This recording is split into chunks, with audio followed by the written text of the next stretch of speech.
আসন্ন জাতীয় নির্বাচনকে সামনে রেখে কুমিল্লায় বিএনপি জামায়াত প্রার্থীদের প্রচারণা চলছে।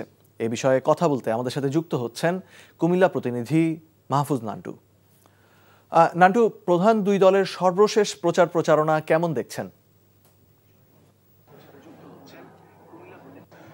মুশফিক, আপনাকে যে কথাটা প্রথমে বলে রাখতে চাই যে ত্রয়োদশ জাতীয় সংসদ নির্বাচনে কিন্তু জামায়াত এবং বিএনপি সহ প্রার্থীরা কিন্তু এখন মাঠে তাদের প্রচারণা করছেন। বিশেষ করে কুমিল্লার যে 11টি আসন রয়েছে সেখানে বিএনপির থেকে কিন্তু 9টি আসনে মনোনয়ন দেওয়া হয়েছে এবং 9টি আসনের প্রার্থীরা কিন্তু জোরে সোরেই তাদের প্রচারণা করছেন। পাশাপাশি জামায়াতের যে কটি আসনে তাদের প্রার্থিতা দেওয়া হয়েছে তারাও কিন্তু মোটরবাইক র্যালি সহ ঘরে ঘরে যাচ্ছেন এবং লিফলেট বিতরণ করছেন।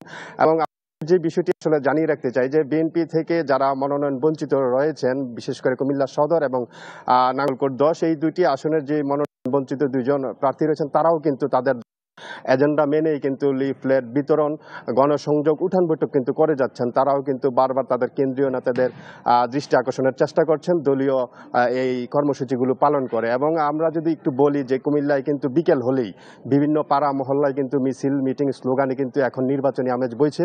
এবং কুমিল্লার যে দুইটি সাংগঠনিকভাবে বিভক্ত কিন্তু কুমিল্লার উত্তর এবং দক্ষিণ দুইটি অঞ্চলেই কিন্তু এখন নির্বাচনী আমেজ বিরাজ করছে। এবং আমি আরও একটি কথা বলতে চাই যে কুমিল্লা সদর 6 যে আসনটি, সেখানে কিন্তু আসলে কুমিল্লার যে 11টি আসন সেটার কিন্তু প্রধান এই কেন্দ্রটিকে, সদর আসনটিকেই কিন্তু মূলত এই বাকি এই আসনগুলোকেও কিন্তু প্রভাবিত করে নির্বাচন আসলে। এবং আমরা এখানে যে বিষয়টি এখন রয়েছে সেটা হচ্ছে চেয়ারপারসনের উপদেষ্টা যিনি মনোনয়নপ্রাপ্ত হয়েছেন মনিরুল হক চৌধুরী, তার সাথে কিন্তু আরেক চেয়ারম্যানের উপদেষ্টা আরেকজন হাজী আমিনুর রশিদ ইয়াসিন, তারা কিন্তু দুজনেই মনোনয়নের চেয়েছিলেন, কিন্তু তাদের মধ্যে মনিরুল হক চৌধুরীকে কিন্তু মনোনয়ন দেওয়া হচ্ছে। এবং এই নিয়ে কিন্তু তাদের মধ্যে একটা মৌন দ্বন্দ্ব বিরাজ করছে। এবং যতদিন পর্যন্ত না এই আসনটিতে একজন মনোনয়নের বিষয়টি নিশ্চিত না হচ্ছে কিংবা এই বিষয়ভাবে এবং তার দল থেকে তাদেরকে মনোনয়নের বিষয়টি একেবারে কনফার্ম না হয়, সেই পর্যন্ত কিন্তু আশঙ্কা থেকে যাবে একটি